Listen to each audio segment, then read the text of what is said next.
Yo soy Alessandra Nilo, soy de una organización que está en Gestos, en Brasil, que se llama Gestos, y hoy es con mucho gusto que empezamos con apoyo de ONUCIDA y con la participación de nuestro gran aliado, responsables claves, articulando y promoviendo esa sesión que es la tercera sesión de discusión sobre cómo la Agenda 2030 puede hacer la diferencia en nuestra agenda del movimiento VIH-Sida y cómo la COVID-19 en ese contexto nos presenta esa también nuevo reto que es poner en nuestra agenda una agenda que tenga una perspectiva económica y que nos pueda ayudar en nuestras cuestiones de activismo y cuáles son las demandas que tenemos para nuestros países. En estas últimas semanas yo he participado de muchas sesiones donde se ha hablado de cuestiones inmediatas para las personas que viven con VIH o que están en una situación de vulnerabilidad para el VIH. Cuestiones como hambre, cuestiones como no tener protección social, cuestiones como en algunos países donde se dan sí acceso a tratamiento, no les puede buscar porque tienen que hacer distanciamiento social. Cuestiones como están pasando, por ejemplo, en Venezuela, donde las personas siquiera tienen agua en las calles. Y eso no estoy hablando simplemente de todas las personas pobres que no tienen agua, porque también no tenemos algunas personas pobres en nuestro país sin agua, pero hablo de personas, todas las personas. Cuando la riqueza o el privilegio se agota hasta para los ricos y ricas, es porque realmente para ellos, para esas personas que no se preocupan con nuestro pueblo y nuestros derechos, para ellos es realmente porque ya no les importa nada. Entonces, en ese contexto que vamos a tener hoy, tres personas increíbles a quien gustamos mucho, que son aliados y aliadas de muchos años y que hoy con mucho gusto voy a tener acá participando de nuestra sesión.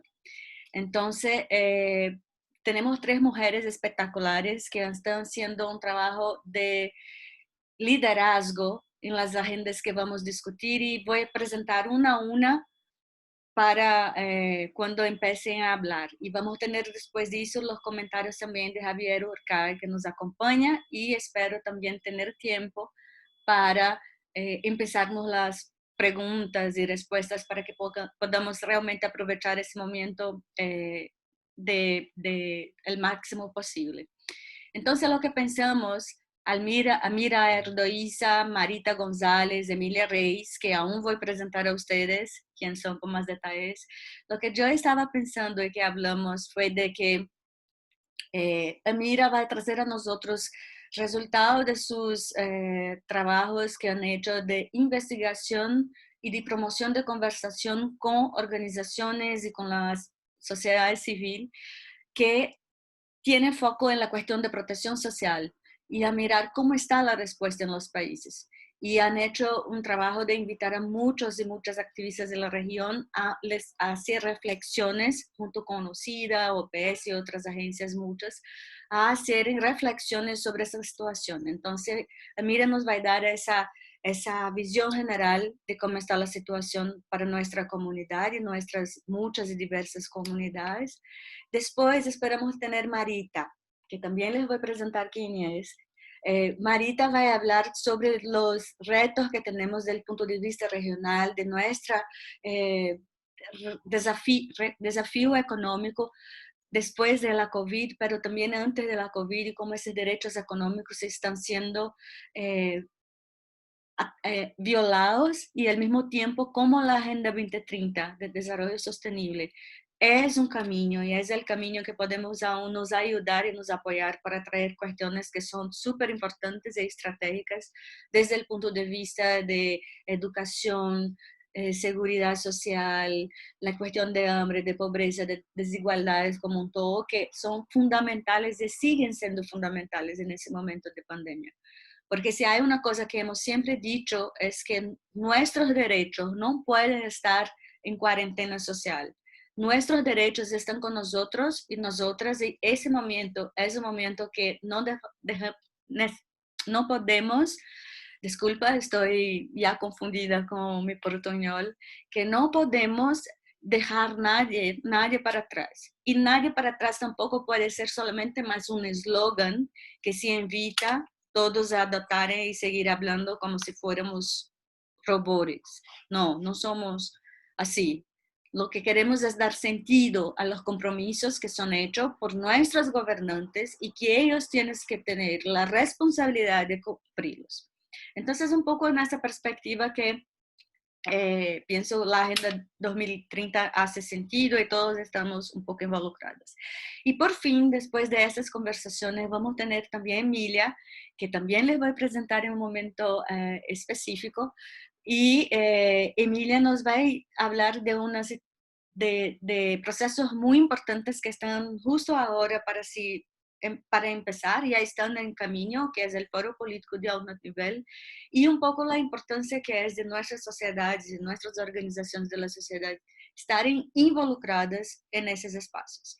Entonces, otra vez más les doy las bienvenidas, queridas, y con eso quiero ya dar la palabra y disculpa, olvidé algo importantísimo. Después de eso, que hablen las tres, Amira, Marita González, Emilia Reis. Después que hablen las tres, vamos a tener los comentarios de Javier Urcae, de corresponsables claves, y con eso empezamos a la cuestión de las preguntas, ¿ok? Entonces, voy a dar la palabra, invito a hablar a Amira Erdoiza. Amira, además de una gran querida persona, es directora ejecutiva de Quimirina, médica salubrista con especialidad en políticas públicas, investigación y administración de salud. Amira, buenas tardes, bienvenida y tienes la palabra, por favor. Gracias. Muchísimas gracias, Alesa, y gracias a todas, a todos, a todos por invitarme y por invitarnos aquí desde Ecuador, desde Quimirina, a poder compartir un poquito lo que hemos trabajado. Le voy a pedir a Juliana si por favor me puede ayudar con la presentación. Un agradecimiento igualmente por supuesto, a Gestos en su conjunto, a corresponsales clave y a UNUCIDA por esta invitación. La siguiente, por favor. Al preparar esta presentación y presentarles un poco los resultados de la consulta que hicimos en semanas pasadas, me hacía yo la pregunta, ¿a cuál de los objetivos de desarrollo sostenible nos vamos a referir con mayor prioridad? En el marco de la Agenda 2030, ¿qué es lo que íbamos a priorizar? Y revisaba el objetivo 3 y decía, claro, esto seguramente se refiere a vida saludable, bienestar de todos, y en todas las edades. Inmediatamente iba hacia el 1, hacia el 2 y veía que las situaciones de la pobreza, del hambre, si vemos lo que es educación, igualdad de géneros en el 4 y en el 5, etcétera, etcétera, me llevaba a pasar por los 17 objetivos y decir que una cosa que pasa en realidad cuando hay una epidemia como la que ha sucedido y como la que hemos vivido también en relación al VIH en los últimos 35 años, la anterior, por favor, todavía, es que hemos aprendido que las epidemias afectan a todos los seres humanos, que esto no tiene discriminación y que demandan respuestas participativas, inclusivas, y que la salud es y debe ser pública y universal. La siguiente, por favor, ahora sí. Nos posicionamos, por supuesto, para esta conversación en esta consulta en América Latina y como ustedes conocen es nuestra región, lamentablemente es la región en la que se registra el mayor desigualdad de ingresos, según el informe del PNUD de 2019. El 10% más rico en América Latina concentra una porción de los riesgos, de los ingresos, mayor que en cualquier otra región, 37%. Viceversa, el 40% más pobre recibe la menor parte, el 13%. La siguiente, por favor. Entonces, para lograr el desarrollo sostenible y en respuesta al SIDA, conocemos que nadie debería quedar atrás. En la Agenda 2030, por supuesto, esto está recogido y en toda la evolución de la respuesta al SIDA, este ha sido algo que desde la sociedad civil es un elemento fundamental. No se puede poner fin a las epidemias sin incluir y satisfacer las necesidades de las personas infectadas o afectadas y sin abordar los determinantes relacionados con la salud y la vulnerabilidad. Y la epidemia de COVID justamente develó toda esta profundización de fragilidad y marginalización que tienen las poblaciones vinculadas con la epidemia de VIH. Además, también se logró constatar, lamentablemente, que continúan siendo discriminadas y sus necesidades deben ocupar un papel central en los esfuerzos, lo que no ha sucedido. Por favor, la siguiente. Una breve reseña de lo que pasa en VIH según el informe de ONU-SIDA del 2018. Conocemos que 1.9 millones de personas viven con VIH, que 1.2 millones están en tratamiento de antirretrovirales, que lamentamos en ese año 35.000 muertes, que 100.000 nuevas personas estaban infectadas. Si vemos las metas que los países nos hemos comprometido de llegar al 90, 90, 90, en el 2016, 2017 y 2018, estaríamos viendo un cierto sentido que avisoraría un avance. Sin embargo, de lo cual ya vamos a hablar sobre el sistema de información, pero adicionalmente también tenemos que evaluar qué es lo que pasa frente a la epidemia de COVID, qué impactos ha tenido. La siguiente, por favor. La epidemia de COVID, que a partir del 26 de febrero, con el primer caso que se informó en Sao Paulo, ha tenido una tendencia a la alza muy, muy rápida, inclusive en países como Brasil, en la segunda curva a la derecha, vemos que los nuevos casos confirmados por día son muy altos, y hay países como muchos de los que estamos aquí representados, Ecuador, Colombia, Perú, etcétera, que vamos teniendo graves problemas en relación a la respuesta a la epidemia y a la situación de salud y vida de nuestros compatriotas. La siguiente, por favor. La anterior. La pandemia, repito, visibilizó los problemas estructurales del modelo económico, las carencias del sistema de protección social y las brechas del régimen de bienestar. Como América Latina nos demoramos 25 años para recuperarnos de la crisis de la deuda. Y sin embargo, en la última reunión del 28 de mayo del 2020 de la CEPAL, en el encuentro universitario ministerial, nos anunciaron que seguramente la crisis del COVID va a proyectar un aumento de pobreza que va a implicar al menos un retroceso de 13 años. Los sistemas de salud de por sí fragmentados y que no permiten un acceso equitativo a los diferentes grupos poblacionales, a los ciudadanos en diferentes condiciones, tuvo una carga extraordinaria que simplemente en la mayoría de países no pudo responder. Un colapso que se debió en mucho a procesos de corrupción, a procesos de populismo, y en este caso me refiero tanto a los populismos de izquierda como de derecha. Cito ahí una frase del doctor Julio Frenk, quien en una entrevista con la American Society Council of the Americas decía pues que la experiencia técnica ha sido devaluada en estas épocas y que el populista, en muchos casos muchos presidentes, que simplemente han rechazado todo lo científico y finalmente se creen más que sus expertos. Muchos países tenemos lamentables citas para poner en una presentación o para compartir. He utilizado esta de Nicaragua, pero no es la única, que el 23 de mayo, por ejemplo, el gobierno reconocía 17 muertos por COVID, mientras que el Observatorio Ciudadano, conformado por ciudadanos y por expertos, refería 465 muertes del mismo día. La siguiente, por favor. Frente a las respuestas que la epidemia demandó, restricciones de movilidad, cuarentena, etcétera, la situación en nuestra región ha sido que los desafíos son grandes. Las características de desarrollo de la vida y de la capacidad productiva de nuestra ciudadanía tiene que ver, por ejemplo, con la gran proporción de presencia de trabajo independiente e informal. Mucha gente, gran proporción de nuestra sociedad que vive del día a día de trabajo y que no podía estar encerrado.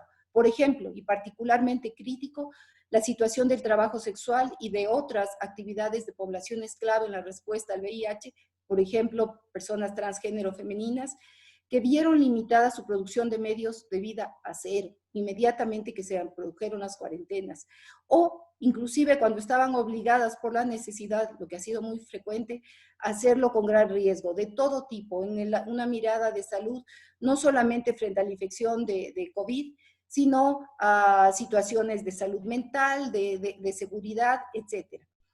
En el caso específico de la migración, tanto interna dentro de los países como externa, pues se produjeron cosas muy graves. Para el caso interno, y les voy a citar la situación de una de las ciudades de mi país que tuvo una epidemia bastante complicada, que mantiene una epidemia bastante complicada, Guayaquil, en la cual comunidades indígenas asisten a esa ciudad para poder realizar sus trabajos y que una vez que vino la epidemia y la gran mortalidad que se produjo, regresaron a sus comunidades y ahora hay un silencio epidemiológico, no se sabe cuántas muertes hay, no hay respuesta desde el gobierno. El impacto ha sido muy fuerte en la migración interna. Para la migración externa, particularmente, hermanos venezolanos que están en nuestra América del Sur sufrieron desalojos, fueron despedidos de sus trabajos, ante la desesperación han tenido intentos de regreso a su país, con dificultades de transcurso en las fronteras, con muros de contención, con demandas de los gobiernos de realizar cuarentenas de 21, de 28 días en situaciones inhumanas, realmente situaciones muy graves de violación de derechos humanos. Por supuesto, también uno de los grandes desafíos en la epidemia han sido los patrones familiares, donde nuestras familias aún son ampliadas, es algo bueno. Sin embargo, la epidemia de COVID determinó que esta convivencia intergeneracional y con frecuencia en condiciones de hacinamiento, pues produjo muchas dificultades. La siguiente, por favor.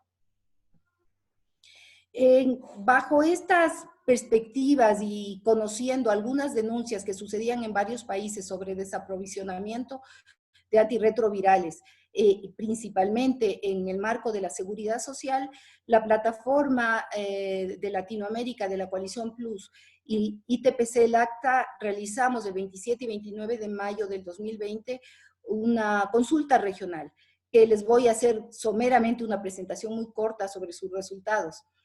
A excepción de México y Costa Rica, ningún otro país presentó una experiencia de articulación con la sociedad civil y una respuesta de protección en salud de los sistemas de seguridad social. Argentina, pero refiriéndose a su sistema público, básicamente el Ministerio de Salud, presentó una experiencia efectiva de gestión de la epidemia. El Ejecutivo estaba asesorado por un comité técnico de alto nivel. Para el caso de Venezuela, la sociedad civil, ante la ausencia del Estado y la crisis presente desde antes de la epidemia de COVID, compartió un sistema de monitoreo social de VIH, que es el único que ha permitido seguir con la respuesta. La siguiente, por favor. En el caso de todos los países, la gran mayoría de países que asistieron a esta consulta, Centro y Suramérica, e inclusive Norteamérica, se refirió que hubo suspensión de las citas médicas y que la vinculación de nuevos casos al tratamiento dejó de existir en estos periodos. Se establecieron nuevas condiciones de entrega de antirretrovirales, generalmente en relación a orientaciones, por ejemplo, de ONUCIDA, pero no conocemos la realidad sobre su efectividad. Se comenzaron a disponer que se entreguen medicamentos por 2, por 3, por 6 meses, pero ante las dificultades económicas que sufrió la población, ante la imposibilidad de contar con transporte o con medios de movilidad, ante el miedo de asistir a las unidades de salud y por sobre todo a también lo que ha sucedido en nuestros países, que las unidades de salud casi se dedicaron 100% a COVID. No estamos realmente muy seguros qué impacto real haya podido tener estas medidas.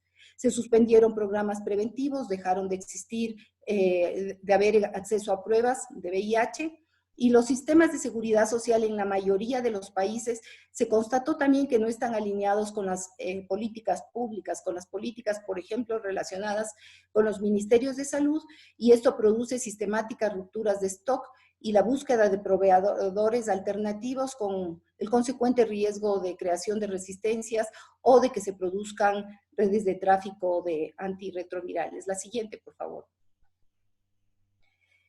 Solamente fue una constatación también en la mayoría de los países que ante la debilidad de las respuestas públicas, las organizaciones de la sociedad civil somos quienes hemos realizado servicios online, sea de atención médica, de consejería, de salud mental, de múltiples elementos de salud, que fuimos quienes realizamos ayuda humanitaria, sea en términos de alimento, de entrega de recursos financieros. Sí, es verdad, algunos estados hicieron algunos aportes. Por ejemplo, Argentina dio directamente un aporte al personal de salud, reconociendo el trabajo, pero en otros países, como en el caso del mío, ha habido realmente una... el incluir en el personal de salud la culpabilidad sobre algunos asuntos del manejo de la crisis, la falta de elementos de protección y castigar con aumento de horas de trabajo y con disminución de salarios e inclusive con despidos a gran parte del personal de salud del sistema. Las acciones de vigilancia y exigibilidad de derechos humanos que han sido realizadas por la sociedad civil y por los activistas, tanto a nivel regional como a nivel nacionales, son quienes han logrado mantener de alguna manera esta voz. En las respuestas públicas nacionales no se ha incluido población clave. Inclusive en algunas, la situación de personas privadas de la libertad o de personas transfemeninas o de trabajadoras sexuales no son ni siquiera tomadas en cuenta de una manera teórica. Y esto pese a que todos sabemos que los estados deberían ser los garantes de derechos. La siguiente, por favor. La consulta arrojó algunas recomendaciones. La importancia de que se realice un pacto social y medidas de protección social universales, basadas en los derechos humanos y con las comunidades en el centro de la respuesta.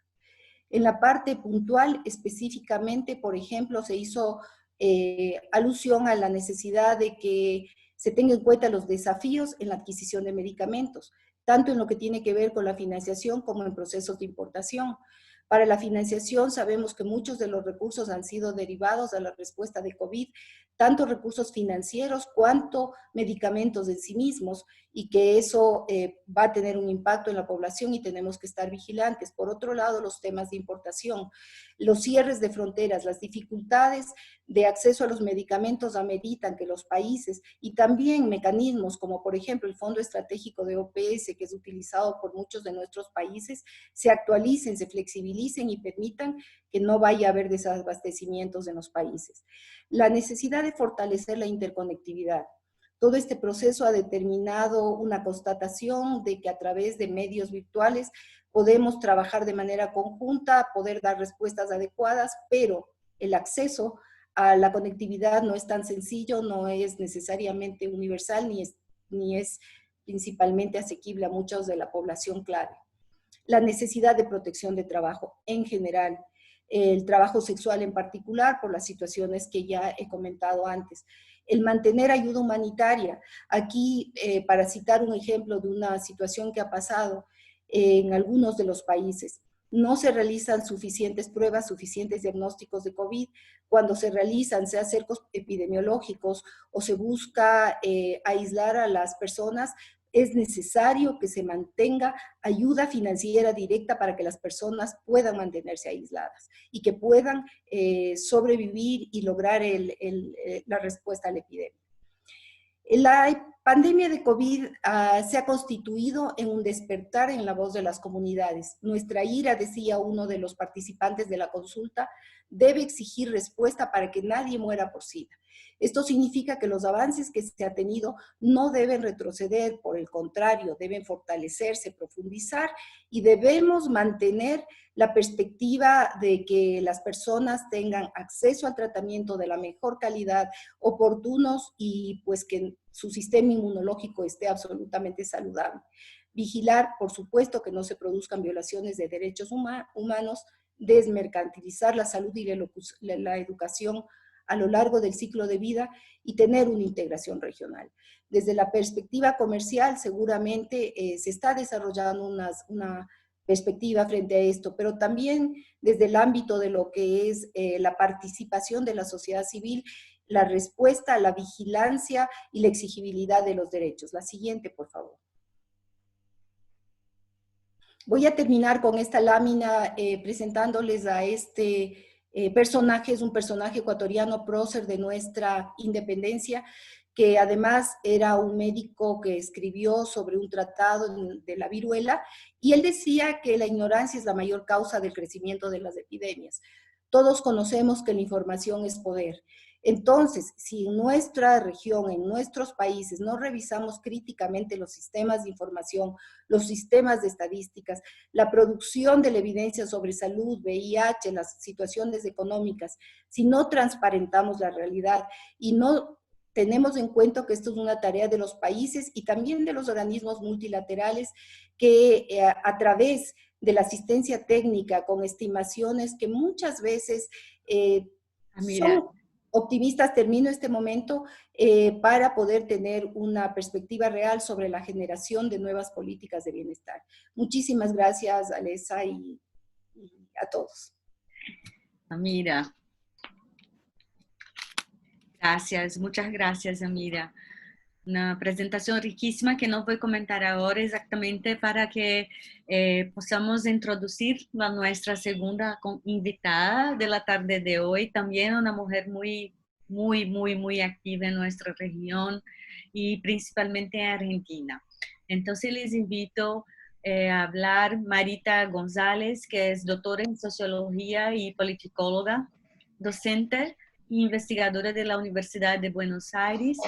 También es la directora de Relaciones Internacionales de la Confederación General de Trabajo de la Argentina y está en la plataforma Pampa 30, que además de eso también es miembro de la mesa de vinculación que reúne las organizaciones de la sociedad civil que están haciendo un diálogo directo con CEPAL para influenciar en la Agenda 2030. Entonces, que fue tema inclusive de nuestra primera sesión. Entonces, con eso, doy otra vez las gracias a Mira y la bienvenida a Marita. Marita, por favor, el tiempo es tuyo. Pido que estén como los 12 minutos, 15 máximo, para tener un tiempito para las preguntas. Gracias, querida. Para las preguntas, perfecto. Bueno, muchísimas gracias. Buenas tardes a todas, a todes y a todos. Bueno, muchísimas gracias por la invitación. Entre todos esos títulos que planteaba Alessandra, yo decía en calidad de que, porque no soy una experta realmente en temas SIDA, pero sí en el marco del tema de tal vez de las desigualdades podríamos definir algunas cuestiones que podemos trabajar desde la región y cómo la Agenda 2030 puede incidir para que tengamos un nuevo proceso de desarrollo que no sea igual. Muchos teóricos y muchos políticos están hablando en la actualidad de lo que llaman la nueva normalidad, y también hablan de cómo reconstruir el concepto de Estado, cómo reconstruir la sociedad luego de la pandemia, en la pospandemia, y lo primero que uno se plantea es que si la nueva normalidad se parecía a la normalidad anterior a gran parte de la sociedad, a los sectores más desfavorecidos, a las trabajadoras sexuales, a las personas que tienen enfermedades transmisibles, a todos los trabajadores y trabajadoras informales. En principio esa normalidad era víctima de ser otra pandemia que podemos conocer como la pandemia neoliberal.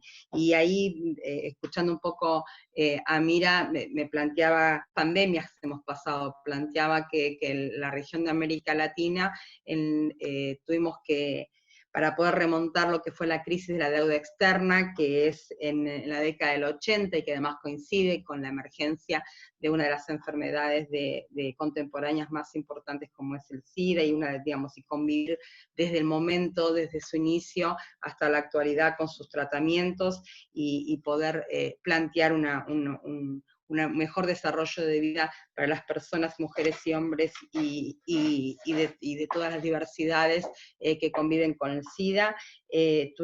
Coincide con el tema de la pandemia externa, y América Latina no es que tuvo una década perdida por un hecho fortuito, sino que básicamente porque estuvimos subsumidos a una crisis de la deuda externa, que además, si analizamos a gran parte de los países en la actualidad de América Latina y Caribe, profundamente en el tema del Caribe, pero no solamente, estamos frente a una crisis más importante de la deuda externa. Luego, en la década del 90 vino la pandemia financiera, que además estalló en el 2008, y esa pandemia financiera lo que hizo fue imponer una mayor precarización de los trabajadores y trabajadoras, que también implicó una mayor desprotección social, y ahora voy a hacer referencia a los elementos del tema de protección social.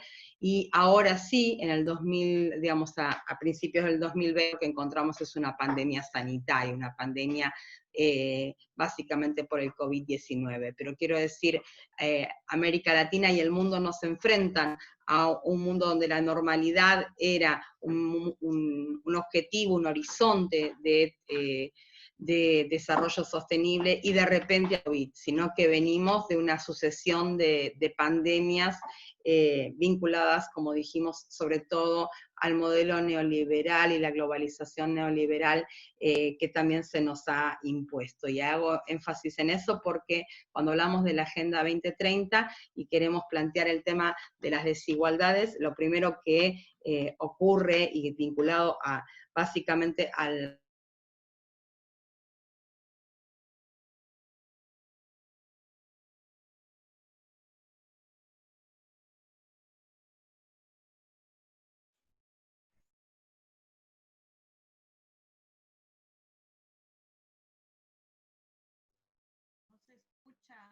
¿Escuchan? No, no está saliendo la voz. No, a ella no. Creo que se cayó. Salió. Sí, por eso está congelada la imagen. A ver Oh. si... Yo estaba así como mirando una película de suspense con la clase así. Unos minutos más y creo que vuelve. Sí. Se cayó. Déjame intentar hablar con ella. Pegó.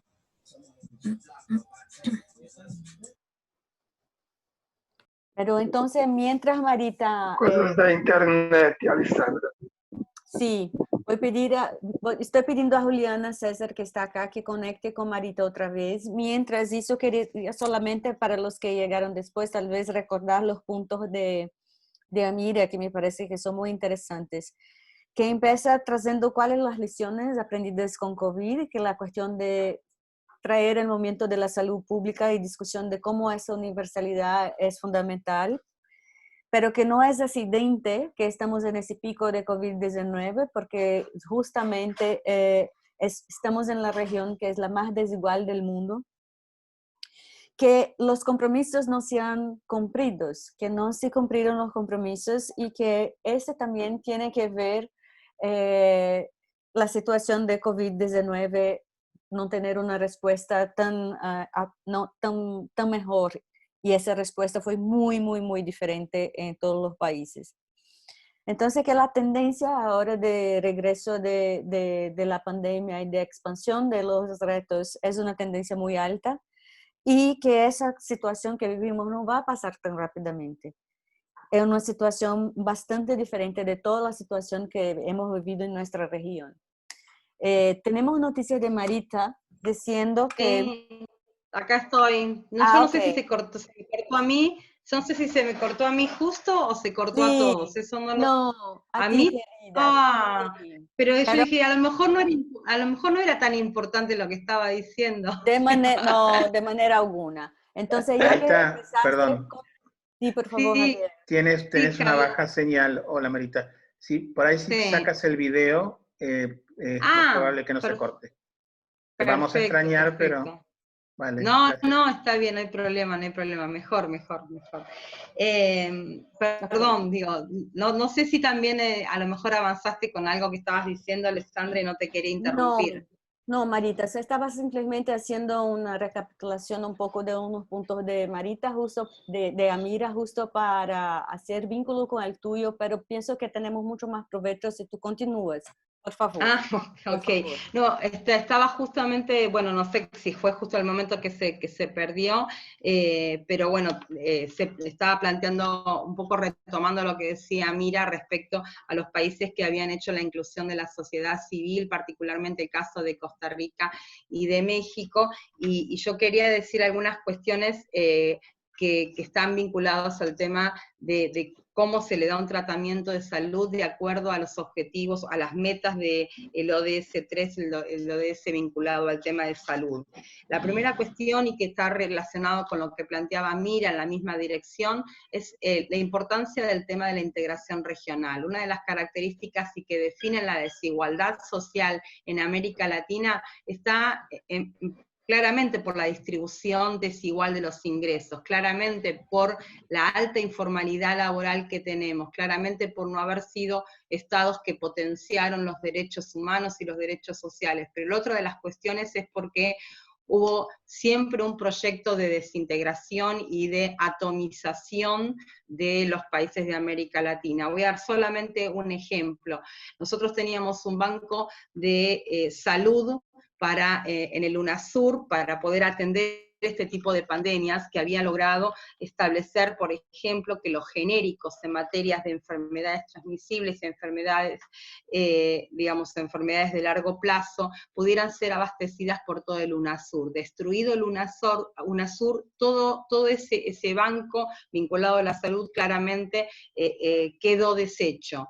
Y lo único que ha quedado es lo que tiene que ver con el sistema de salud integrado, o casi a medias integrado por el Mercosur, y eso significó que en los primeros 20 días, aún con gobiernos que a lo mejor no tienen en común su filosofía política, se establecieran $6 millones para el Mercosur, para el tema de la atención primaria de la salud en materia de casos leves y casos moderados en el COVID. Estas cuestiones generalmente no aparecen en la prensa más hegemónica o en los medios de comunicación hegemónicos, porque son funcionales al modelo de atomización de América Latina. Entonces, si nosotros logramos que como sociedad civil intervenir y plantear, ponderar, empoderar a la integración regional, planteando de que solamente a través de lo colectivo como América Latina y Caribe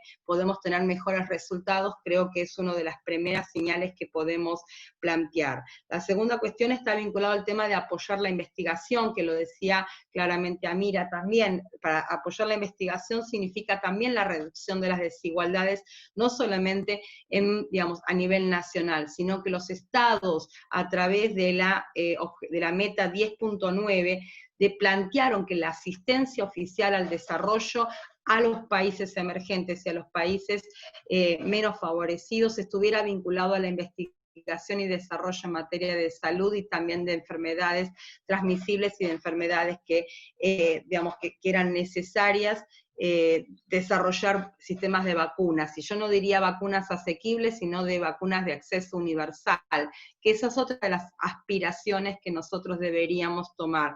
Cuando hablamos de salud hablamos continuamente de métodos asequibles, cuando en realidad como sociedad civil deberíamos establecer la idea de el acceso universal e irrestricto. Y acá también hay diversos modelos. Amira nos planteaba el tema de los modelos de salud pública, y daba el ejemplo de mi país, Argentina, o el modelo de salud privada, como tiene el caso particularmente de Chile, es como el más conocido, por lo menos en estos lares sureños.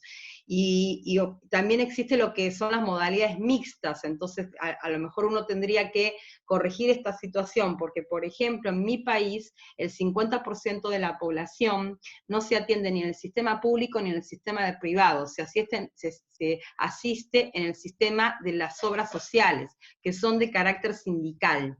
Entonces, cuando analizamos cuáles son las respuestas que tienen los estados frente al COVID, también hay que analizar cuál es la respuesta que han dado determinados actores fundamentales en el sistema de salud. Esto me parece interesante. El tema de los aportes directos que se ha planteado el personal de salud también, en algunos países, en mi país es uno, pero no es el único, se ha establecido que el COVID como una enfermedad profesional. Al establecer normativamente que el COVID es una enfermedad profesional, coloca en un resguardo a los trabajadores y trabajadoras de la salud, para evitar lo que contaba Mira, que es casi la persecución o la humillación de los trabajadores y trabajadoras de la salud. Pero no me quiero digamos, extender demasiado en esto sin plantear el tema de la desigualdad. Y cuando hablamos del tema de la desigualdad, creo que lo que vamos a hacer como sociedad civil es integrarnos fuertemente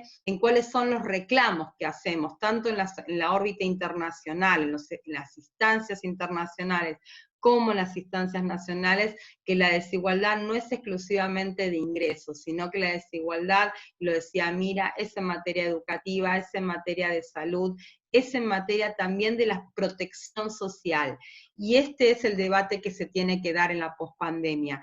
El sistema de protección social para Europa, como lo plantea, que habla todo el tiempo de la nueva normalidad, es porque alguna vez tuvo estado de bienestar. En gran parte de América Latina nunca hubo instrumentos de estado de bienestar. Hubo algunos instrumentos, por ejemplo, de un salario mínimo, pero para los trabajadores y trabajadoras formales. O, por ejemplo, digamos, hubo algunas características en materia de salud y seguridad en el trabajo, pero no para los trabajadores portadores de SIDA, la primera cuestión. Digamos, no hay para determinadas personas acceso a ningún tipo de protección social, y eso es porque nunca hubo un Estado benefactor, salvo los casos de Uruguay, Argentina, algunos sistemas de protección social en Brasil, digamos, la mayor parte y en México, la mayor parte de los países de América Latina nunca vivieron el estado de bienestar. Entonces, cuando se nos plantea que vayamos a un retorno a la normalidad desde una perspectiva europeísta, en realidad lo que nosotros podríamos plantear es quisiéramos tener algunos instrumentos de estado de bienestar, porque la mayor parte de la población de la sociedad de América Latina no han conocido los sistemas de protección social. ¿Cómo se puede hacer? Se puede hacer a través del trabajo, se puede hacer que el trabajo sea el mediador del sistema y estatuto de derechos. Esto no es posible en una región donde el 70% de trabajadores y trabajadoras son informales. Es necesario, por lo tanto, un ingreso y una protección social de acceso universal independientemente del sistema laboral. Luego se requiere y se exige que en el corto y en el mediano plazo se establezcan políticas determinadas para la transición a la economía formal, pero en principio es necesaria una base de derechos.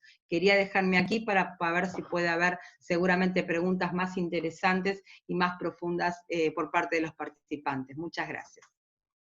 Muchas gracias, Amira. Amira y Marita hicieron una presentación ahora y primero habló Amira y ahora finalizó Marita. Y Marita, realmente los puntos que trae son para mostrar cómo ese camino de desigualdad que tenemos hoy no es de ahora. De repente muchas personas están realmente hablando sobre eso a partir de una perspectiva de COVID, pero no es por accidente que nuestra región es la región más desigual del mundo y que ahora tiene el más alto pico de pandemia de COVID-19. Entonces, muchas gracias, Marita. No voy a comentar los puntos exactamente para dar tiempo de presentar la tercera increíble mujer invitada, activista, defensora de derechos humanos, también invitada a participar en nuestra sesión hoy, que es Emilia Reis. Emilia la conocemos hace muchos años, ¿no, Emilia? Y trabajamos juntas en muchas de las reuniones de peleas de Naciones Unidas también.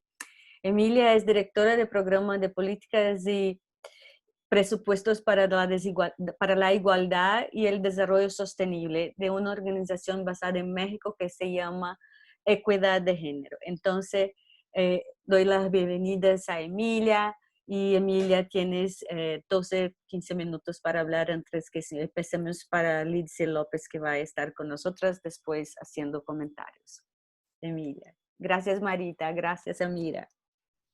Muchísimas gracias por la invitación. Me da mucho gusto estar aquí con ustedes, con estas conversaciones súper interesantes porque van cruzando distintos niveles de una problemática que estamos tratando de empezar a analizar desde una mirada creo que más compleja e interseccional, ¿no? Bueno, a mí me toca algo quizá no tan interesante como nuestras ponentes previas, pero yo estoy haciendo caso a la invitación que me hizo Gestos sobre contarles cómo es la dinámica de participación en el Foro Político de Alto Nivel, que es el espacio de monitoreo, reporte y seguimiento de la Agenda 2030 a nivel global. Como saben, creo que Mabel ya les contó de cómo está operando nuestro mecanismo regional en América Latina y el Caribe, que es mucho más lindo, mucho más avanzado y realmente creo que refleja la composición y la complejidad de la sociedad civil en América Latina y el Caribe. A nivel global no es tan yo diría, no es tan representativo y sin embargo ha hecho un proceso bastante interesante por empezar a ser más diverso, ¿no? Entonces, primero les quiero contar, pues esto, en la negociación de la Agenda 2030 se planteó, una vez que tengamos la agenda, dónde se va a reportar, dónde se va a dar seguimiento, y se formula el Foro Político de Alto Nivel. Este foro político se lleva a cabo anualmente y en teoría cada 4 años se iban a revisar las modalidades de este foro para ver si había necesidad de reajustar tanto los mecanismos como los procesos y al principio se discutió de qué forma se iban a reportar también a nivel nacional la agenda, pero también cómo se iba a hacer un diagnóstico global de cómo estaban los retos actualizados, en fin, por un lado, y por el otro, cómo se estaban vinculando distintas negociaciones que también tienen que ver con la Agenda 2030. Este es el caso, por ejemplo, del mecanismo de tecnología o de la Agenda de Financiación para el Desarrollo. Entonces, por eso, al final, el formato del Foro Político de Alto Nivel es un reflejo de la misma concepción que se tiene de la Agenda 2030. Entonces son semana y media, más o menos, en donde la primera semana se hace este diálogo de, digamos, como una evaluación de en dónde estamos con insumos tanto de los mecanismos regionales, de todos estos diálogos con estas otras plataformas de negociación como Financiación para el Desarrollo, en fin, más, como ustedes saben, cada año se emite una declaración ministerial y se acuerda para el año entrante cuáles son el paquete de ODS que se van a reportar. Esto ya de entrada resulta sumamente problemático, más bien pues la forma refleja el fondo, ¿no? Como yo les decía, en primer lugar, la Agenda 2030 llegó con muchas fallas desde el inicio. Se aprobó medir la reducción de la pobreza y la erradicación, pero no la erradicación de la concentración de la riqueza, que es en realidad el polo desde donde se genera la pobreza. Entonces, podemos medir a lo ancho y a lo alto la pobreza por quintiles, por deciles, en fin, pero seguimos sin medir la concentración de la riqueza en un foro oficial de la ONU y precisamente este es uno de los principales problemas, ¿no? Hay muchísimos otros elementos que quedaron fuera de la Agenda 2030 que no tengo tiempo de señalar, pero es muy importante porque se refiere también a la naturaleza de las discusiones que hay en el Foro Político de Alto Nivel. En segundo lugar, como saben, la Agenda 2030 es voluntaria y el tipo de reporte que se hace también es como muy como video de turismo de países, en vez de realmente ir analizando cuáles son los retos, dónde estamos, pero además en esta reticencia de los países en realidad a analizar de forma sistémica y estructural cuáles son los retos que tenemos como humanidad, pues se han segmentado los análisis y los reportes. Por ejemplo, esto que yo les decía, que se reportan paquetes de ODS cada año en vez de la integralidad de la agenda. Yo me acuerdo cuando estábamos negociando esto, el grupo mayor de mujeres, nosotras nos oponíamos y decíamos, no, porque todas tienen justo el valor de la Agenda de Desarrollo Sustentable, es la interrelación. Y en aquel entonces solo México estaba como un país diciendo no, para los demás países era, pues querían más bien algo práctico y dejaron la complejidad a la hora de plantearse el seguimiento de la Agenda 2030 y en detrimento de un verdadero análisis que podemos hacer cada año, ¿no? Entonces, ahora justo les quiero decir que, bueno, por un lado, a lo largo del foro político de alto nivel, un poco antes se negocia una declaración ministerial que hemos visto como sociedad civil que es totalmente irrelevante porque no solo se negocia sin la participación ampliada de sociedad civil, aunque sí se puede participar por medio de este mecanismo de coordinación de sociedad civil, pero las negociaciones son muy restringidas. Pero bueno, al final la declaración ministerial se aprueba sin haber escuchado el reporte global que se hace en el foro político de alto nivel. Entonces es como si se dijera qué viene para el año entrante sin antes haber visto cuál es el reporte.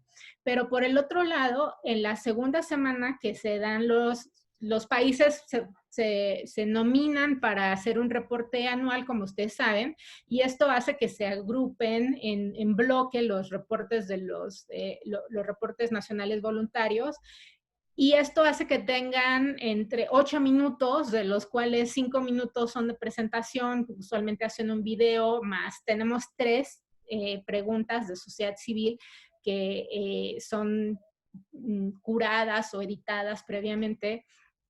Pero esto hace que en este énfasis que se ha hecho de los reportes nacionales voluntarios, no estamos viendo bien la interrelación y las dinámicas sistémicas que está pasando con los flujos ilícitos, que están sacando 8 veces más dinero del sur global al norte global que de lo que está entrando en cooperación del norte global al sur global. No estamos viendo la dinámica de deuda, que estamos viendo ahorita una crisis de insostenibilidad de la deuda que ya veníamos heredando desde hace mucho tiempo. No estamos viendo las dinámicas de comercio que están impidiendo justamente un piso fiscal adecuado con una autonomía de política pública de nuestros países en el sur global. En fin, no hay un campo para hacer un análisis global de cuáles son los obstáculos globales que estamos teniendo y se está poniendo de nuevo la responsabilidad en las políticas nacionales como si cada país estuviera aislado y no dependiera también sus problemáticas de estas interrelaciones mucho mayores, incluso por ejemplo con el Fondo Monetario o el Banco Mundial, en fin, o sea, hay una serie de elementos que el foro político de alto nivel ha terminado de ser totalmente irrelevante. A mí la verdad es que me da ya una pereza inmensa asistir a estas conversaciones porque la forma está derivando en un obstáculo para realmente lo promisorio de la Agenda 2030 que pudiera entregar los resultados que estamos esperando. Y quería señalar que de forma paralela este año se ha negociado la reforma del ECOSOC y en una negociación que casi nadie de sociedad civil se enteró, pero allí es donde se está negociando cómo va a ser el formato del foro político hacia los siguientes 4 años y exactamente los países del norte global están diciendo queremos seguir reportando paquetes de ODS pues por los siguientes 4 años, ¿no? Y entonces es como una angustia también de ver que están insistiendo en estos formatos caducos que ya demostraron que no sirven.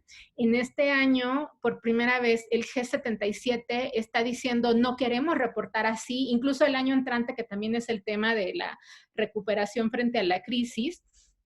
Ni siquiera tenemos a los objetivos de cambio climático y de igualdad de género, ¿no? Cuando estamos viendo en esta gran pandemia cómo el tema del trabajo doméstico y de cuidado no remunerado en los confinamientos está retrocediendo los derechos de las mujeres de una forma bestial, porque está evidenciando incluso a cualquier persona que no sea feminista que el trabajo doméstico y de cuidado de las mujeres ha sido quien ha absorbido el choque económico de todas las crisis de austeridad, la ambiental, en fin. Entonces, son propuestas que estamos viendo, digamos, las tensiones a nivel global, incluso en los formatos, incluso en la forma en las que están presentadas, una reticencia real o digamos, está reflejando una crisis del multilateralismo que no está pudiendo responder precisamente a los retos que la humanidad está enfrentando.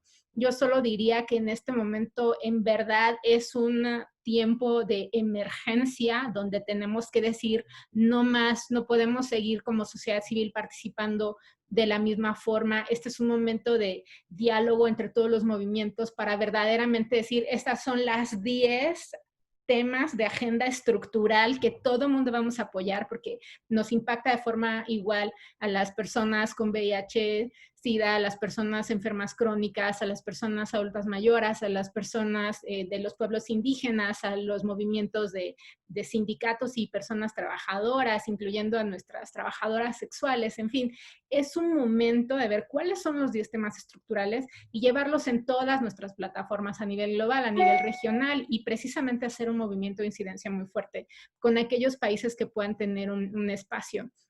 Les puedo decir, si quieren de manera formal, les puedo reenviar un correo a Gestos para que los envíe a ustedes con elementos más formales de dónde reciben los links, dónde van a poder ver el foro político, el programa, en fin, pero creo que es más importante que podamos hablar de estos debates y que también a nivel global para la Agenda 2030 se está debatiendo ahorita los futuros 4 años de una agenda que parece promisoria y que la sociedad civil no está atendiendo porque están queriendo ver cuántas intervenciones de 2 minutos tenemos, que es un formalismo tonto, frente a estas otras grandes discusiones que están teniendo los países en Zoom, sin dejarnos participar, y que son donde se están tomando las decisiones que verdaderamente hacia los siguientes 4 años nos van a dar una entrada para ver qué se va a definir, ¿no? Porque no es solo la inmediatez de esta crisis, sabemos que viene una recesión que nos va a afectar por lo menos los siguientes 5 años,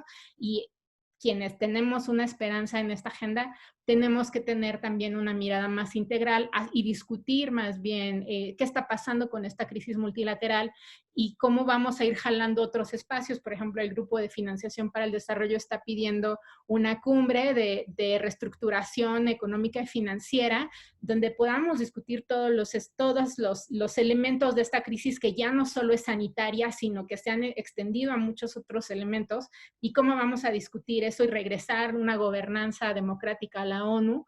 Y quizás el foro político es más bien un espacio donde nos podemos juntar como sociedad civil y actores relevantes a discutir eso y traer una posición también frente a los países antes de dejar que nos vuelvan a traer otra vez sus videos de turismo que la verdad es que no nos interesa, no había cabida nunca para eso y ahora menos cuando la humanidad verdaderamente está en un momento crítico.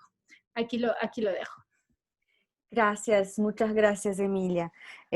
Pienso que es muy importante tener una mirada así crítica también de los procesos de seguimiento de la agenda como tú propones, porque eso da la dimensión como es importante. 1, la articulación más integrada entre todos nuestros movimientos. 2, la necesidad de tener más grupos de la sociedad civil con una experiencia como la que tenemos en el movimiento SIDA, participando y actuando fuertemente para los cambios de los procesos, porque si hay alguna cosa que pienso que 2 movimientos realmente tuvieron mucha fuerza, para no hablar de todos los otros, pero pienso que el movimiento feminista hubo cambios que fueron estructurales y el movimiento SIDA creó cambios y olas que son de cambios estructurales en la manera como se relacionan con el poder. Y los dos son movimientos que cuestionan las relaciones de poder como base de la cuestión de igualdad. Eso se refleja en todos los procesos de la vida, en todos los campos, de todas las relaciones que tenemos y que construimos. Así que me parece que con todos estos pensamientos en la cabeza, porque realmente fueron 3 exposiciones muy fuertes, yo voy a invitar a Lidice López para hacer algunos comentarios que provoquen un punto la discusión.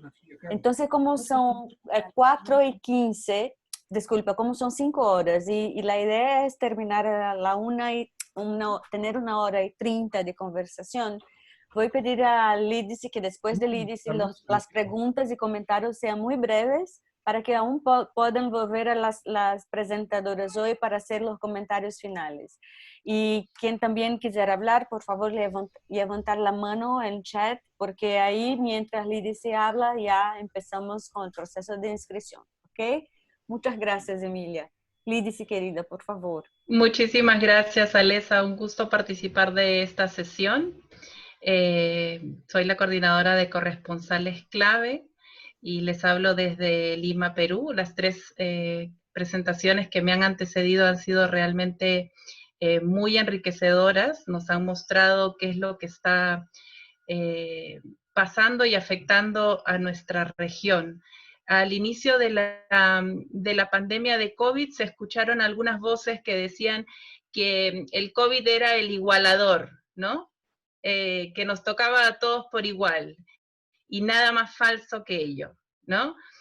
Nosotros ya desde la experiencia del VIH habíamos sentido, vivido y abordado también las desigualdades y cómo las desigualdades afectan el acceso a la salud, el acceso al bienestar y a la protección social también de las distintas personas y de algunas poblaciones vulnerabilizadas aún más, ¿no? Y esta epidemia de COVID ha puesto en evidencia con el transcurso de los días y de las semanas esas desigualdades también. Al inicio los gobiernos como que sin la participación efectiva, significativa de las comunidades en la respuesta que daban al COVID, lanzaban respuestas o normativas orientadas principalmente a grupos más privilegiados o medianamente privilegiados, ¿no? El mensaje del quédate en casa, como Amira nos contaba al inicio, es muy difícil quedarse en casa si uno vive al día, si uno vive del trabajo sexual, si uno es taxista y tiene que pagar el alquiler del auto y vivir con lo que sacó del trabajo en el día, ¿no? Es muy difícil quedarse en casa si no se tiene para comer, ¿no? Y empezó a evidenciarse luego de la segunda semana, por lo menos aquí en Perú, que las personas no podían quedarse en casa, ¿no? Era imposible para el gran sector de personas con trabajos informales, irregulares, quedarse en casa. Y en Perú tenemos alrededor del 70% de la población económicamente activa en el mercado laboral informal. Entonces, estos mensajes, además de orientados a una clase media o buscando una cuarentena total, obligatoria, provocaron además la sanción de algunos grupos hacia otros, ¿no? Esos mensajes de sanción moral, hasta decir por la culpa de estos grupos más empobrecidos que salen, es que nunca podremos salir o que se está extendiendo la epidemia, ¿no? Entonces eso ha sido muy fuerte y no ha sido solamente en mi país. Con las redes sociales uno puede tener acceso ahora a la información y a los discursos y a los mensajes que se postean por todo el mundo, ¿no? Entonces, esta epidemia ha planteado o ha puesto en evidencia estas desigualdades, y creo que los siguientes pasos van a poner también en evidencia otras desigualdades. Aquí en Perú, no sé, creo que no muchos de los países, pero aquí se acaba la cuarentena hoy, la cuarentena obligatoria se acaba hoy, y a partir de mañana muchas personas van a verse obligadas, los que dependen de algún empleador que requiera sus servicios en oficina, de salir, ¿no? Y eso va a plantear la carga laboral también para quienes se queden en casa, y ahí vamos a notar el impacto de la desigualdad también hacia las mujeres, que son las que generalmente se dedican o toman en la tarea de las tareas reproductivas en la casa, ¿no? De la alimentación y el cuidado de los hijos, porque las escuelas van a continuar cerradas.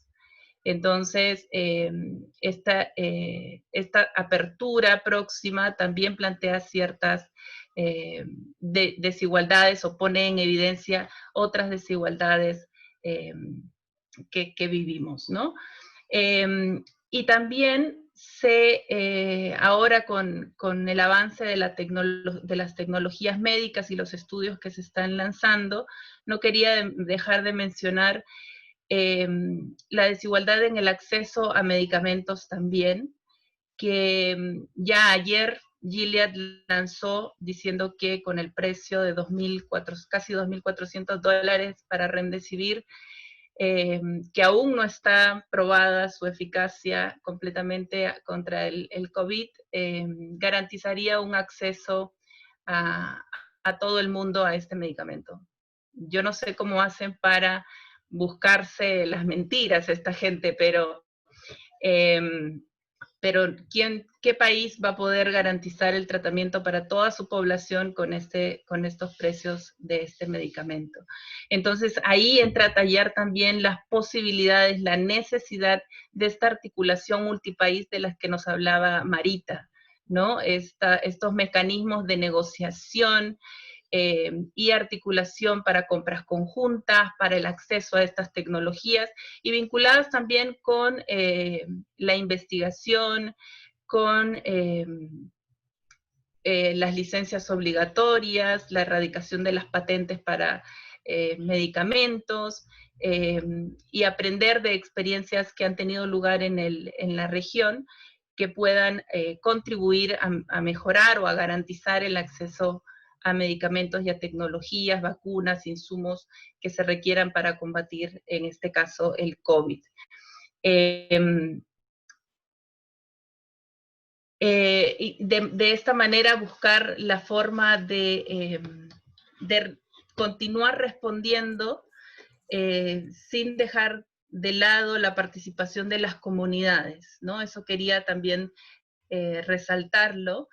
Nosotros desde sociedad civil, me parece, y estos webinarios, este es el tercero que hemos organizado con Gestos, son la evidencia de cómo desde sociedad civil, desde nuestras organizaciones, hemos buscado la discusión, el diálogo para buscar salidas y avanzar en la respuesta a esta nueva pandemia y continuar con la respuesta al VIH. Eso mismo debemos motivar en nuestros gobiernos para que se dé esta articulación entre los países y se pueda responder de manera articulada también a esta nueva pandemia, ¿no?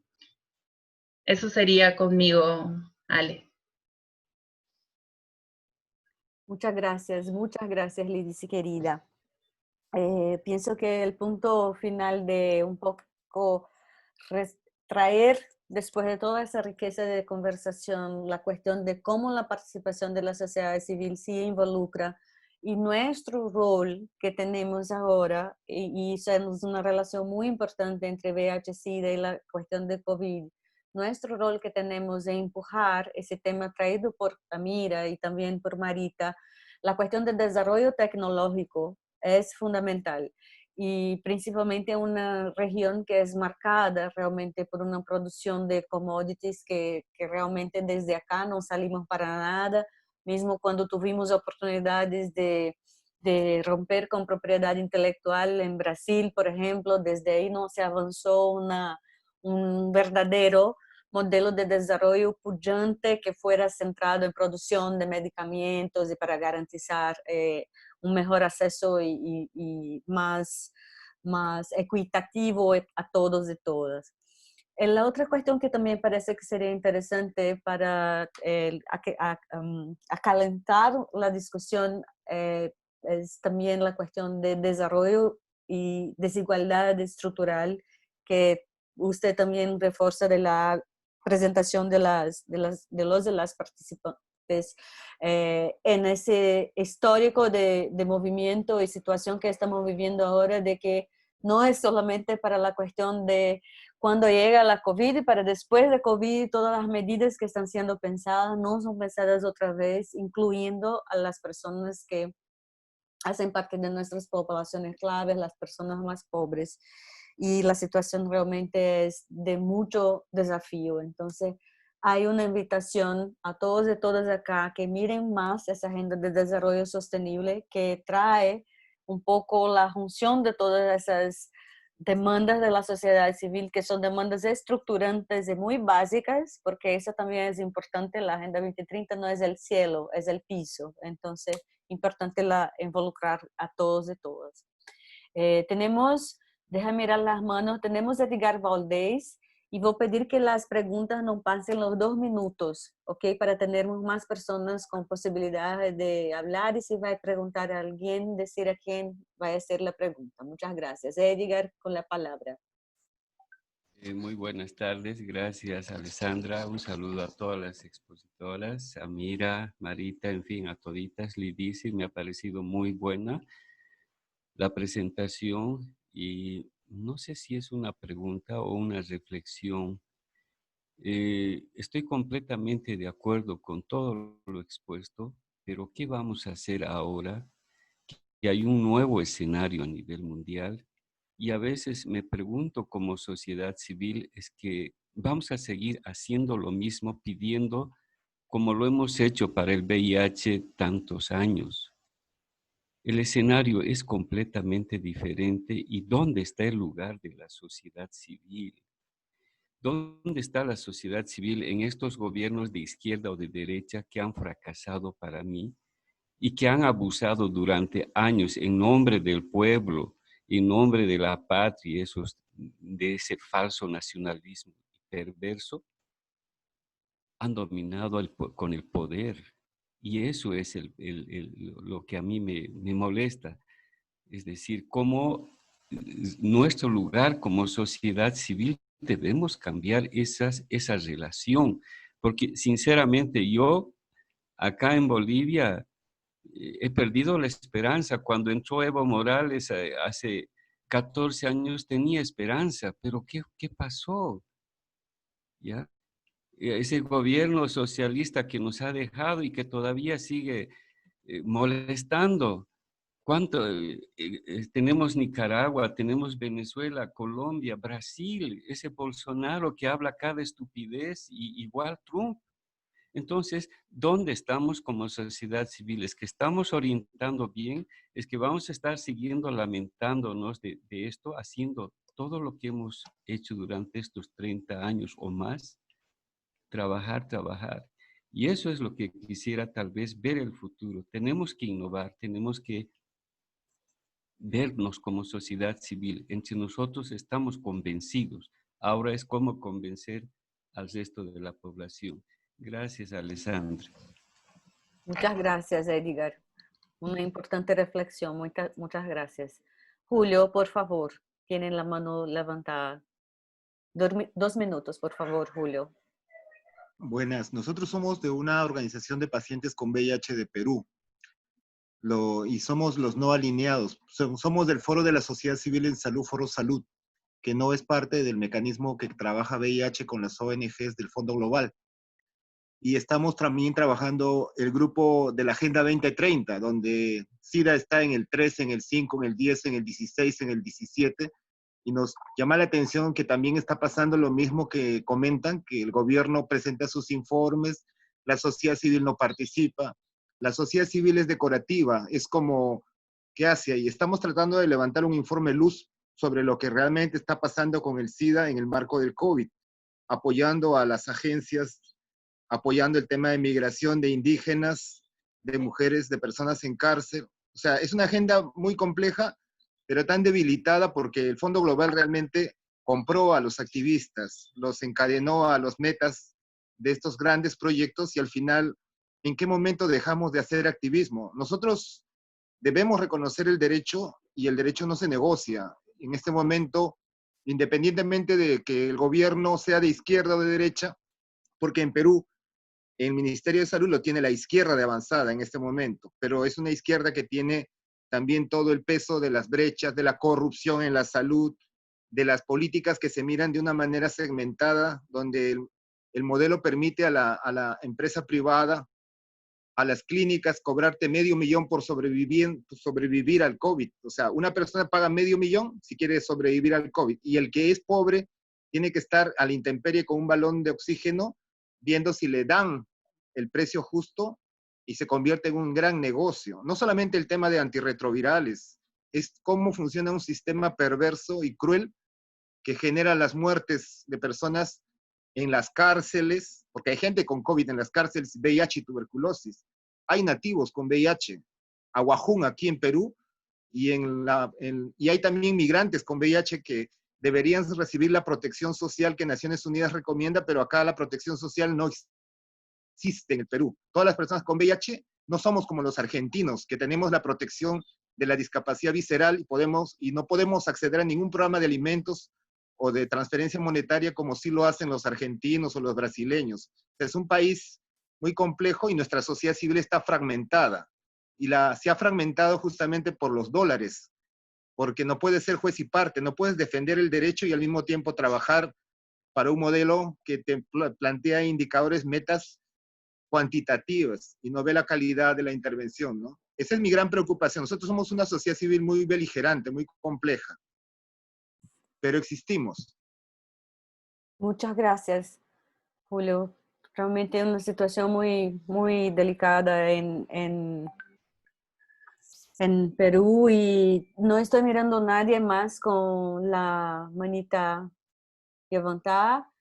Voy a pasar a las comentadoras, a las presentadoras, diciendo que realmente es un momento de reflejar sobre las cuestiones relacionadas a ese biopoder, ¿no? A ese poder que otra vez ahora con la COVID está en las manos de los estados y es un poder soberano de decidir quién vive y quién muere. Y como quien vive y quien muere tiene determinados pesos y valores en la sociedad. Y otra vez más el VIH puesto como una cuestión de inequidad, de desigualdad, y la desigualdad también como una cuestión de mucho más vulnerabilización del VIH. Entonces, gracias por las cuestiones y reflexiones y voy a volver para Amira.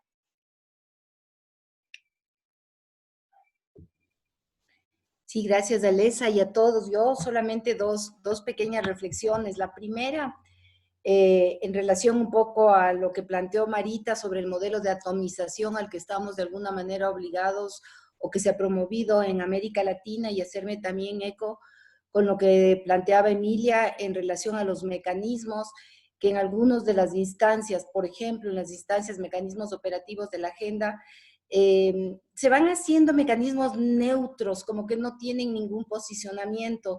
Entonces, si a la vez tenemos una perspectiva de atomización, estamos bastante fragmentados, nuestra región y nuestra sociedad civil, y esto se ve a los niveles nacionales también, y los mecanismos de participación, por ejemplo, en los sistemas multilaterales, tienen estas perspectivas tan, no sé si llamarle políticamente correcto, o sea, me golpea mucho, pero es verdad la referencia que se hacía sobre el turismo. Entonces, y la respuesta a Edgar, que no la tengo, creo que todos tenemos esa preocupación, pero para no tener como esta sensación de desesperanza, porque creo que eso sí tenemos que evitar, es pese a lo difícil del escenario, caer en la desesperanza.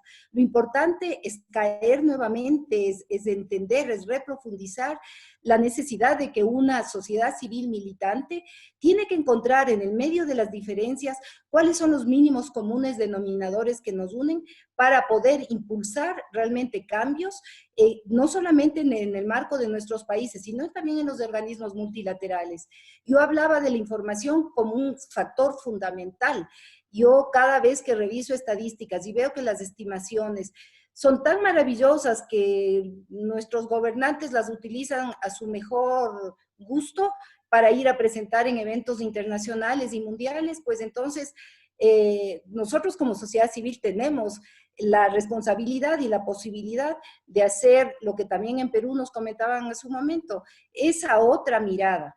Ahí tal vez yo, y con Julio no lo conozco todavía personalmente, pero sí decir que nosotros aquí en nuestra organización nos hicimos la reflexión que él hacía, pero decíamos en algún momento, también hay que dar el cambio desde adentro, porque también a veces es fácil ponerse en la perspectiva de mirar desde afuera y decir esto no me parece bien.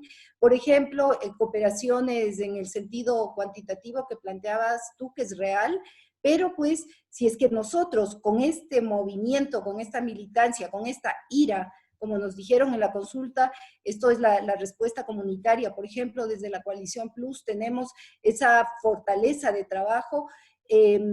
Podríamos pensar cómo desde adentro de los procesos cambiamos, logramos que se vayan haciendo incidencias y con esto voy a finalizar, es la segunda parte del comentario, en lo que creo que hemos coincidido todos los que hemos hablado. Se necesita buscar integración, se necesita buscar unidad, en un sentido de una agenda que no sea la agenda de los mecanismos neutrales, sino en una agenda de los mínimos comunes denominadores para el cambio. Una de las cosas que sí debemos exigir, que creo que es evidente, es que los sistemas de protección social deben ser universales. No podemos hacer estos sistemas de protección pseudo universales que además tienen gradaciones diferentes y que profundizan las inequidades y las desigualdades. Nosotros como sociedad civil, si es que realmente logramos tener unidades, podemos hacer mucha fuerza y cambiar a lo interno de nuestros países, a lo interno de nuestra región y, ¿por qué no, a nivel global, la correlación de fuerzas? Yo decía que hay que desmercantilizar la salud. En un proceso de negociación y para el ejemplo que nos decía Lídice de lo que ha pasado con Gilead ayer, pues hay que trabajar con propuestas y con agendas en donde la correlación de fuerzas puede establecer equilibrios de iguales y en eso la fuerza social es muy importante y debemos mantener. Este sería mi comentario y reiterar el agradecimiento por la invitación. Mira, querida, muchas gracias. Nosotros que agradecemos tu participación. Muchas gracias también por ese pulso y esa energía que nos trae, que eso necesitamos seguir. No hay otra cosa que no hacer, seguir peleando muy fuerte por nuestros derechos que no están en cuarentena, no van a entrar en cuarentena. Muchas gracias. Y con eso invito los comentarios de Marita, por favor. Sí, estaba leyendo los comentarios de Verónica y bueno, y de Gaby Bonilla, entonces me estaba un poco distraída, perdón. Creo que ha sido un debate interesante, las expositoras que me han acompañado realmente han sido maravillosas, y también tú, Alessandra, como moderadora, y también tus palabras, pero también me quedo con algunas palabras como la que creo que planteaba Julio, y también en el caso de Verónica, que hablaba del tema de la criminalización, y entre tantas uno empieza a hacerse como ruido, y los ruidos siempre describen cuestiones filosóficas, y entonces la primera cuestión es la atomización de los países en América Latina, tiene también como consecuencia la atomización de la sociedad, y ahí la primera cuestión filosófica que me surgió es cuando se hablaba de que no hay que desmercantilizar la salud, hay que desmercantilizar la protección social, que es lo que referimos, es cuando se habla de que los derechos no pueden venir de la mano exclusivamente de que uno es parte solamente del proceso productivo, sino que también tiene que ser por el hecho de ser ciudadano, por el hecho de ser habitante, porque muchos de nuestros países además tienen la apertura de que en su constitución no hablan de ciudadanía, sino que hablan de ser habitante, de haber elegido, porque si no estamos dejando también de lado a los migrantes, a los refugiados, entonces estamos hablando de vivir y ser parte comunitaria. Y vivir, ser parte comunitaria nos describe en realidad en la necesidad de qué es lo que nos pasa a nosotros también como sociedad civil de América Latina, y nos pasa que hace mucho tiempo se nos ha incrustado, digamos, desde pequeño, cierto discurso neoliberal, que además lo definimos incluso cuando hablamos de sociedad civil. ¿Por qué no hablamos de sociedad? ¿Por qué no hablamos de comunidad? ¿Por qué no hablamos de pueblo? Y quiero recordarles que el concepto de sociedad civil es absolutamente un concepto tan mercantilizado y neoliberal, como los inicios del liberalismo. Entonces esto sería como la primera cuestión. Si uno analiza filosóficamente, el primero que habla de sociedad civil es el padre del liberalismo. Disculpen que adquirí mi cuestión más politológica, porque en realidad tenemos que volver a construir la idea comunitaria, y voy a decirlo por qué, tomando a Rita Segato, tomando toda la escuela de Quiroga, digo, me parece que hablemos de la colonialidad del poder, ¿no es cierto? Cuando uno habla, digamos, de Aníbal Quijano, por ejemplo, Aníbal Quijano, ya que hay tantos representantes aquí de Perú, nos enseñó que se nos incluyó la idea de individuo y la idea de la meritocracia como un concepto absolutamente occidentalizado de Europa, cuando en realidad nosotros construimos de la idea de comunidad. Digamos, la sociedad peruana, ¿sí? sus raíces, no describieron la idea de individuo. Por eso es tan difícil entender a veces para el resto del mundo América Latina, porque gran parte de América Latina, y no me refiero solamente al 10% que vino en los barcos, sino el resto, la verdad construye de la idea de comunidad, y eso es lo que nosotros tenemos que reconstruir la idea de comunidad desde nuestras raíces, desde nuestras bases, porque de esa manera dejaremos de hablar de que si estamos atomizados como sociedad civil. Entonces, a lo mejor, en vez de describir si el gobierno es de derecha o el gobierno de izquierda, si el gobierno es populista o el gobierno es neoliberal, describamos qué es lo que nos está faltando a nosotros como pueblo, como comunidad, como lazos comunitarios, para reconstruirnos también en la unidad y poder exigir que esos derechos sean universales, poder exigir que la protección social sea universal, que se reduzcan las desigualdades. Digo, porque siempre seremos sociedad o seremos comunidad frente a un gobierno, nos gustará más o menos. Nosotros solemos decir, somos independientes pero no indiferentes, ¿sí? Entonces, lo digo porque provengo del movimiento sindical, pero digo, nosotros podemos ser independientes y autónomos, ya. Pero digo, sería importante trabajar la idea comunitaria para ver cómo nos unimos en América Latina. Muchas gracias. Hola, soy Lincoln Villanueva, ¿puedo hablar? Puede, estaba pasando para la otra que tenemos que cerrar la sesión. Si puedes tomar un minuto, por favor, toma un minuto, por favor. Gracias. Soy Lincoln Villanueva, ¿perdón? Sí, por favor. Sí, soy Lincoln Villanueva de Honduras, del Foro Nacional del SIDA de Honduras. Y quiero referirme al aspecto financiero en el marco de la nueva agenda post-COVID de Naciones Unidas. La semana pasada hicieron una encuesta sobre temas que deberían considerarse en la nueva agenda para el 2030. Y se olvidaron de 3 temas fundamentales. Primero, recursos financieros para implementar el apoyo a las ideas que dijo Amira, los comunes denominadores. Un común denominador debe ser la búsqueda de financiamiento. ¿Y dónde está? Yo lo planteé 3 cosas. La deuda externa es una fuente de recursos. Si lo pueden tomar nota, porque no está mencionado en la nueva agenda. La deuda externa. Lo segundo, la deuda ecológica, la auditoría a la deuda ecológica, porque los países desarrollados se han desarrollado a costa de destruir los recursos ecológicos de nuestros países. Y el tercero, atacar los paraísos fiscales. Los 3 puntos que deben ser considerados para la creación de un sistema de protección social universal de sociedad civil que mencionó Amira. Gracias. Muchas gracias, muchas gracias. Importantes puntos y junto a eso juntamos la cuestión de las tributaciones progresivas y finalización de evasión fiscal y elusión fiscal y todo eso, claro. Quiero leer rápidamente antes de pasar a Emilia. Disculpe, estaba pidiendo silencio en mi casa.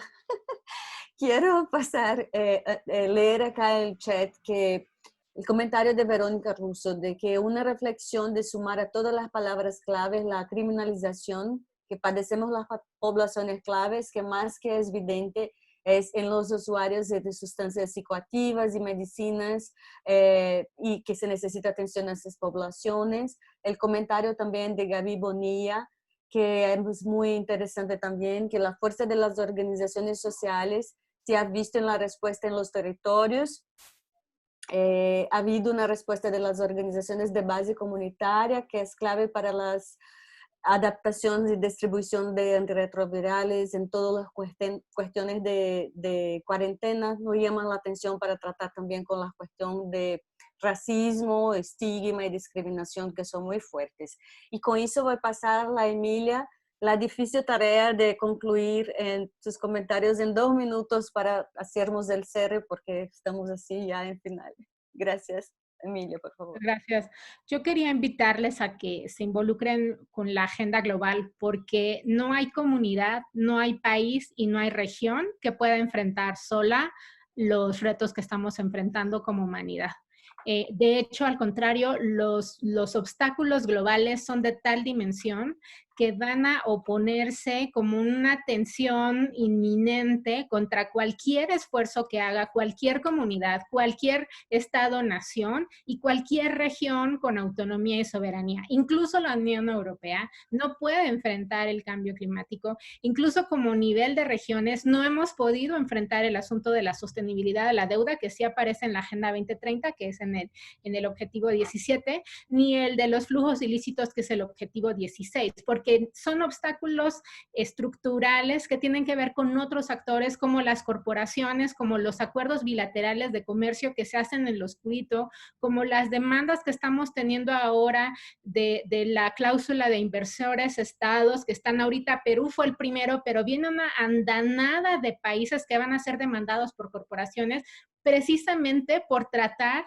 de hacer más gasto social y dejar de atender los convenios de comercio para reaccionar a la crisis. Entonces ya tenemos una lista de los siguientes 20 países que van a ser demandados por corporaciones en las siguientes semanas, además de Perú. Y bueno, Argentina está al borde de la quiebra por su deuda que está teniendo. Pero no solo tenemos las deudas con los organismos financieros, también tenemos deudas con los prestamistas privados que están basados en Nueva York y en Londres, que tenemos también que hacer una estrategia global contra todo eso.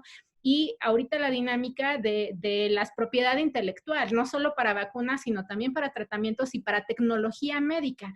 Entonces, por eso yo les invito a que no solo llamemos a la solidaridad entre movimientos y al interior de los movimientos, sino que verdaderamente también mapemos. Yo propongo esta agenda de 10 puntos estructurales que todos los movimientos necesitamos montar. Desde el Grupo de Financiación para el Desarrollo estamos tratando de hacer eso. Ya les buscaremos para hacer una campaña sobre estos elementos. Esperamos que en el Foro Político de Alto Nivel hagamos una presentación de esos 10 puntos sobre los cuales podríamos hermanarnos y ver cómo a nivel de cada movimiento y a nivel de cada región o país nos implica, nos toca y podemos hacer nuestra parte, pero es muy importante que veamos que el poder que tenemos localmente tiene que ir de ida y vuelta con estas dinámicas globales, regionales, nacionales y locales. Y con esto pues los dejo, ha sido muy inspirador estar con ustedes y pues espero estar en contacto a lo largo de la siguiente semana. Les mando un abrazo sororal también desde el confinamiento y espero que tengan mucha salud y mucho bienestar. Muchas gracias, Emilia, muchas gracias. Es muy importante reforzar en un momento como ese un pensamiento de personas que están haciendo siempre mucha fuerza para entender que mismo que nunca logremos la perfección en términos de las instituciones, todos los países deberían tener esos derechos que son básicos. Y eso tiene que nos unir en algún momento de esa historia increíblemente loca que vivimos del mundo. Con eso quiero pasar la palabra para Lídice. Y Lídice, pido a usted como co-anfitrión de esa región que haga las palabras de cierre. Y una vez más, gracias a nuestras invitadas y a todos que participaron. Mire que pasamos del tiempo y nadie salió de la reunión. O sea, quien está acá desde el comienzo, muy riquísima la reunión. Muchas gracias. Queden bien. Y Lídice, con ustedes, por favor. Muchas gracias, Alesa. Solo un minuto de comentarios finales. Creo que tenemos la tarea de seguir discutiendo, de seguir conversando, de seguir articulando e incidiendo en nuestros gobiernos para una respuesta que realmente atienda a las necesidades de las poblaciones, ¿no? Y sobre todo de las poblaciones más vulnerabilizadas, más criminalizadas, en estos contextos de epidemia. Nosotros tenemos alguna experiencia que viene del VIH y esta pandemia nos ha interpelado fuertemente y creo que tenemos una responsabilidad de sacar toda esa experiencia para incidir en nuestros países para que den una respuesta efectiva, rápida y articulada a la pandemia del COVID. Nuevamente retomo el agradecimiento que hacías, Alesa, Sí, ha habido una conexión permanente en esta sesión. Las 2 sesiones anteriores también han sido maravillosas, muy enriquecedoras. Todas van a estar disponibles para ustedes y se las vamos a enviar a través de los mismos canales por los que conocieron de esta sesión. Muchísimas gracias a las ponentes de hoy. Muy, muy enriquecedor sus presentaciones. Y seguimos para adelante trabajando por la respuesta en salud. Gracias a todas, todos y todes. Gracias, espero encontrar a todos y todas en las discusiones de Agenda 2030 que siguen en la región. Un abrazo. Adiós. Muchísimas gracias. Gracias por todo.